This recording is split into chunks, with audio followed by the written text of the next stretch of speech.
शिवसेना म्हणजे आक्रमकता, थेट भिडण्याची वृत्ती आणि जमिनीवर उतरून जनतेचे प्रश्न सोडवण्याची परंपरा। बाळासाहेब ठाकरेंनी रुजवलेला हा लढाऊपणाच शिवसेनेची खरी ओळख ठरली होती।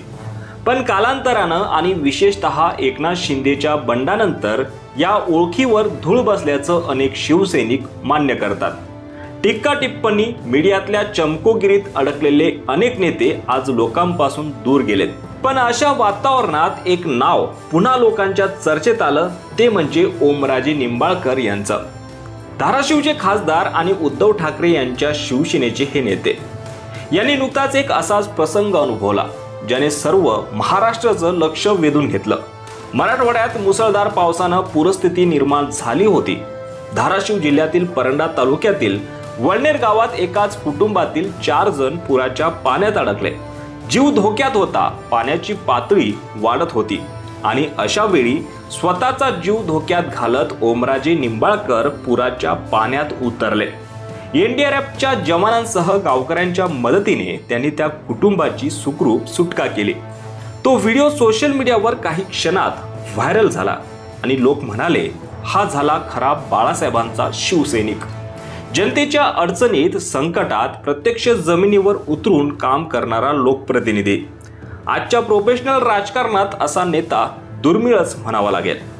पूरस्थितीची गंभीरता लक्षात घेऊन मुख्यमंत्री आणि दोन्ही उपमुख्यमंत्री मराठवाड्याच्या पाहणीला गेले, पण राज्यभरात चर्चा मात्र ओमराजेंचीच होती। उद्धव ठाकरेंनीही पूर दौऱ्यात त्यांच्या कार्याची दखल घेत शाबासकी दिली। ओमराजेंचा हा लढाऊ स्वभाव नवीन नाही। वडिलांच्या हत्येनंतर त्यांनी जनतेशी नाळ अजून घट्ट केली। लोकांच्या छोट्या छोट्या प्रश्नांवरही स्वतः लक्ष दिलं आणि आज त्यांचं नाव लोकनेता म्हणून घेतलं जातं। पण प्रश्न असा आहे की ओमराजे सारखा कार्यतत्पर, अभ्यासू आणि लोकप्रिय नेता उद्धव ठाकरेंच्या शिवसेनेत असतानाही त्यांना अजूनही संघटनात्मक मोठी जबाबदारी का दिली गेली नाही? उद्धव ठाकरेंनी अलीकडच्या काळात इतर पक्षातून आलेल्या बोलबच्चन नेत्यांना पद दिली, पण आता वेळ आहे मैदानात उतरून काम करणाऱ्यांना पुढे आणायची। एकनाथ शिंदेंच्या बंडानंतर उद्धव ठाकरेंची शिवसेना अजूनही संघटनात्मक पातळीवर सावरत आहे। मेळावे, बैठका, दौरे या गोष्टींची उणीव जाणवते। अशा वेळी ओमराजेंना मोठी जबाबदारी देण्यात आली तर शिवसैनिकांमध्ये नवचैतन्य निर्माण होईल, याबद्दल शंका नाहीच।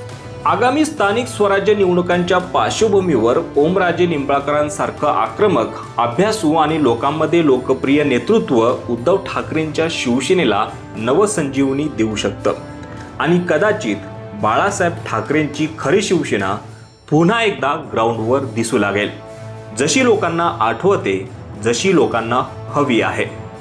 यावर तुमचं मत, तुमची प्रतिक्रिया कॉमेंट सेक्शनमध्ये नक्की कळवा आणि असेच राजकीय घडामोडी पाहण्यासाठी चॅनलला सबस्क्राईब करा। धन्यवाद।